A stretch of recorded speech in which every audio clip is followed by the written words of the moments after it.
I thank Family of the Heart and all my friends here for giving me the honor of presenting this book to you and to all the friends who might like to read it.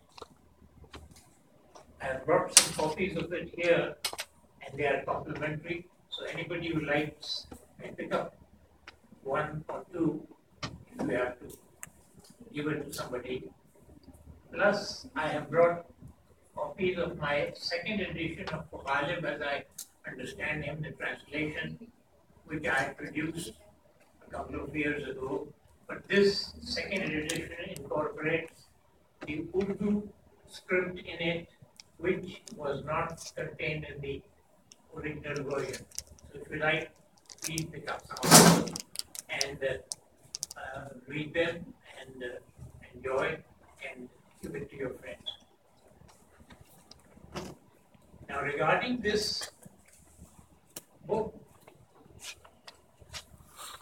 as has been rightly pointed out by Dr. Khalid Suhail and Dr. Tahir Qazi, that this is a sequel and the second edition of an earlier book of mine, Thought-Provoking Essays, and it is an enlargement and an enhancement of a few ideas contained in that.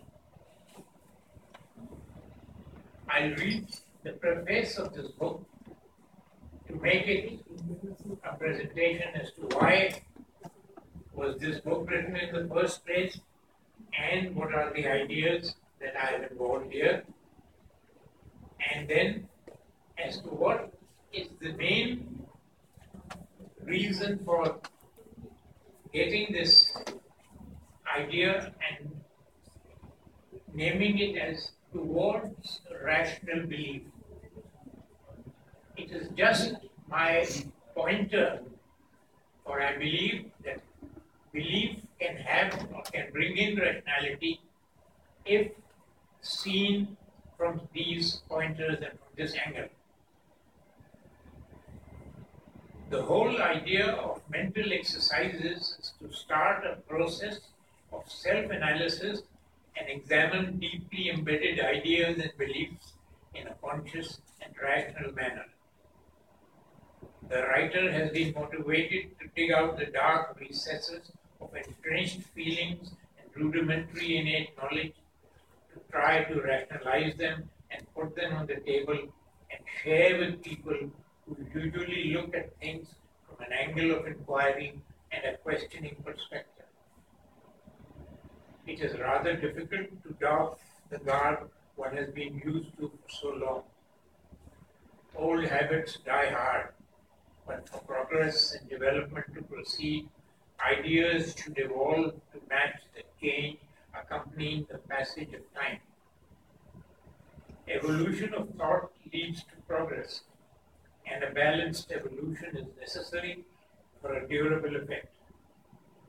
Balanced evolution is brought about by incorporating experiences and time-tested ideas of the past into the practice of the present.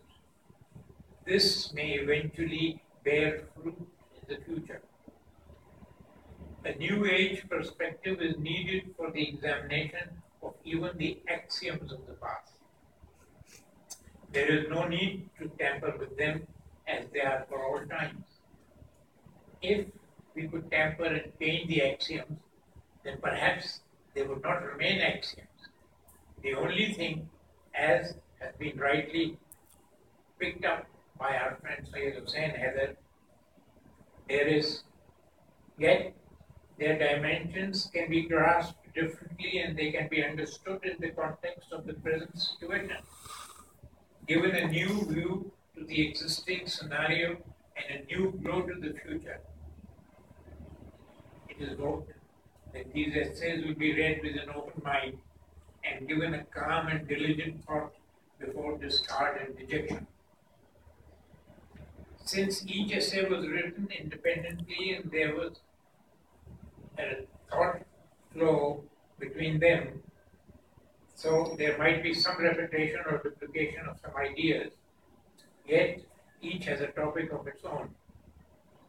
The overall emphasis is on the universal mode of evolution in all aspects of life.